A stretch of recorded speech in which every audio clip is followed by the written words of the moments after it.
Hello বন্ধুরা, কেমন আছো সবাই? আশা করি সবাই খুব ভালো আছো। চলে এসছি আরও একটা ভিডিও নিয়ে। দেখো আজকে সকালবেলা ঘরের কি অবস্থা। বিয়ে বাড়ি 2 দিন গেছে, তো বিয়ে বাড়ি কমপ্লিট করে প্রচুর কাজ। মানে বিয়ে বাড়িতে যাওয়া মানে সকালবেলা গায়ে হলুদে গেছি, তারপরে দুপুরবেলা গেছি যখন ওর বৃদ্ধি হচ্ছিল তখন, তারপরে সন্ধ্যাবেলা তো বিয়ে বাড়ির অনুষ্ঠানে গিয়েছি। এত জামা কাপড় জমে গেছে ঘরের, এখানে ওখানে সেখানে জামা কাপড় ভর্তি। তো ফার্স্টে আমি বাসি বিছানাটাকে তুলে পরিষ্কার করে নিয়ে তারপরে আজকে একটু ভাবলাম জামা কাপড়গুলো কাচি, কারণ হচ্ছে অনেক জামা কাপড় জমে গেছে। আর জামা কাপড় বেশি ঘরের মধ্যে থাকলে না খুব ইরিটেটিং লাগে, যে এদিকে ওদিকে জামা কাপড় পরে থাকলে। গোছানো থাকুক ঠিক আছে, কিন্তু পরা জামা কাপড় তো আর গুছিয়ে রেখে দেবো না। তাহলে কি বলো তো, বাচ্চা মানুষ যেহেতু আমার ছেলে পড়েছে, আমাদেরগুলো আলাদা ব্যাপার, সেগুলো তো বেনারসি বা আরও যেই শাড়িগুলো আছে সেগুলো তো আর বাড়িতে ধোবো না। তো সেগুলো একটু ভালো করে রোদ্রে ধুয়ে বা ড্রাই ওয়াশে দিয়ে তুলে রাখতে হবে। এবার ছেলে জামা কাপড়গুলো তো ধুতেই হবে, তার জন্যে আমি ফার্স্টে ওর জামা কাপড়গুলো বের করে নিলাম। বের করে নিয়ে ঘরটা ভালো করে পরিষ্কার করে রান্নার জোগাড় করতে করতেই জামা কাপড় আজকে কাচতে হবে, কারণ না হলে রান্না করতে দেবে। শীতকালে একটা কষ্ট কি বলো তো, সকালবেলা আমরা যেহেতু উঠছি 7:30-8টার সময়, আর গরমকালে এই 7:30-8টার মধ্যে কাজটা হয়ে যায়, যার জন্যে আমাদের রান্না করে খেতে খেতে 3টে বেজে যায়। গরমকালে তো সেটা হয় না।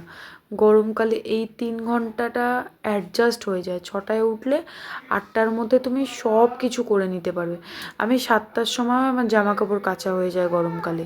আর শীতকালে দেখো এখন 8টার সময় ঘুম থেকে উঠছি, তাহলে কি করে হবে বলো? এত জামা কাপড়, তাড়াহুড়ো করে জামা কাপড়গুলো কেচে নিয়েছি কাচতে কাচতে। এদিকে আজকে অনেকগুলো মাছও রেখেছিলাম বাড়িতে। ট্যাংরা মাছ রেখেছিলাম আর রেখেছিলাম এটাকে ফ্যাসা মাছ বলে। তো দুটোকেই রান্না করব। আমি কেটে বেছে পরিষ্কার, বাড়িতে মাছ রাখলে একটা অসুবিধা কি বলো তো, বাড়িতে মাছ রাখলে বাড়িতেই কাটতে হবে। এবার বাজার থেকে যদি মাছ কিনে নিয়ে আসে তাহলে কাটিয়ে নিয়ে আসে, আর বাড়িতে আমি যদি মাছ রাখি তাহলে মাছটা আমাকে বাড়িতেই কাটতে হয়। তো মাছ যেগুলো রান্না করব সেগুলো আলাদা করে নিয়ে, আর যেগুলো আজকে তো সব একেবারে রান্না করব না, আর যেগুলো রান্না করব না সেগুলো হচ্ছে তুলে রাখছি ফ্রিজে, পরে একদিন রান্না করব। তা আজকে অনেক দিন এই রান্নাটা খাইনি। আমার শাশুড়িকে জিজ্ঞাসা করলাম, এই বড় মানে ট্যাংরা মাছটা একটু বড় বড় ছিল, এটাকে ট্যাংরাই বলে মনে হয়। তা ওর মাথাগুলো দিয়ে বললো কি কুমড়ো দিয়ে তরকারি করো, ভালো লাগবে মাখা মাখা করলে। তো যেগুলো ছোট ছিল সেগুলো আর রান্না করিনি, বড়গুলো কুমড়ো দিয়ে তরকারি করেছি। আর যে ফ্যাসা মাছটা ছিল সেটা আলু দিয়ে হালকা ঝোল করেছি।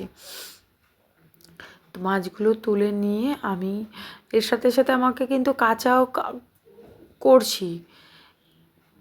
তিশানের জামা প্যান্টগুলো কেচে আগে রোদ্রে দিয়ে দিলাম, তারপরে আমাদেরগুলো তো পড়ে আছে।